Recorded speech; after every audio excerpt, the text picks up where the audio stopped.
the current budget put forth by the mayor to the Assembly on October 1st did have in it the need for some cuts. Currently, the proposal is the loss of 10 vacant officer positions, sworn positions, and 12 more to potentially be laid off when the budget's implemented at the first of the year.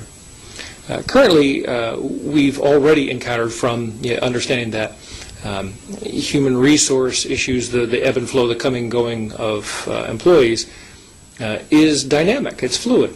So even after that budget proposal was put forth to the Assembly, we've had a couple of people leave. This is just through normal attrition.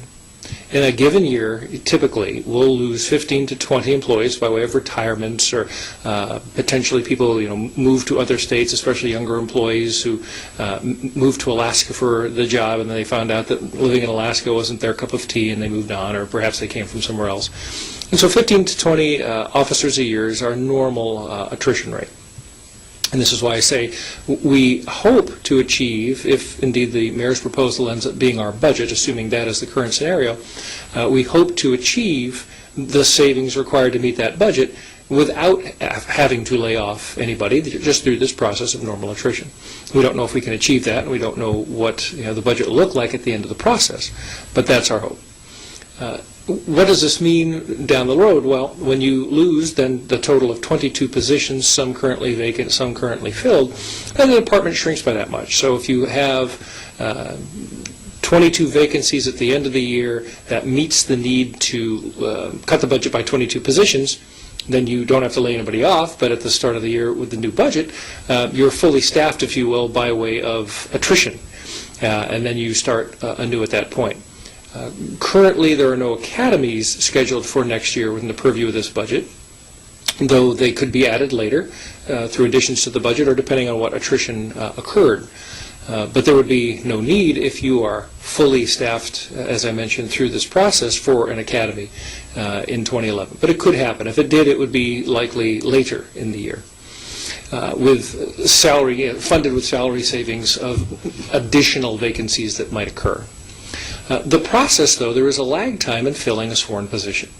From recruiting for a new academy, if we got authorization for an academy date, we would backwards plan to see when we would need to recruit, screen individuals, hire them, train them through an academy and a field training officer phase, and then for them to go through that, complete their probationary period.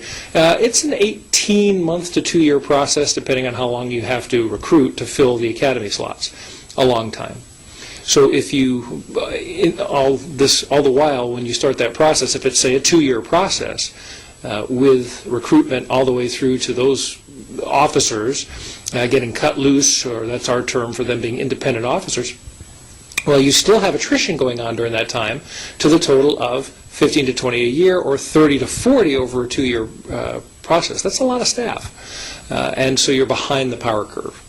That's why we'd like to see more frequent, say, regularly scheduled, say, annual academies of smaller size to keep up with attrition, so you don't have large spikes in hiring booms, if you will, like we enjoyed in the last several years, and then long droughts of hiring. So those peaks and valleys of hiring are difficult on the organization, especially when you have a long time to bring new people into those slots.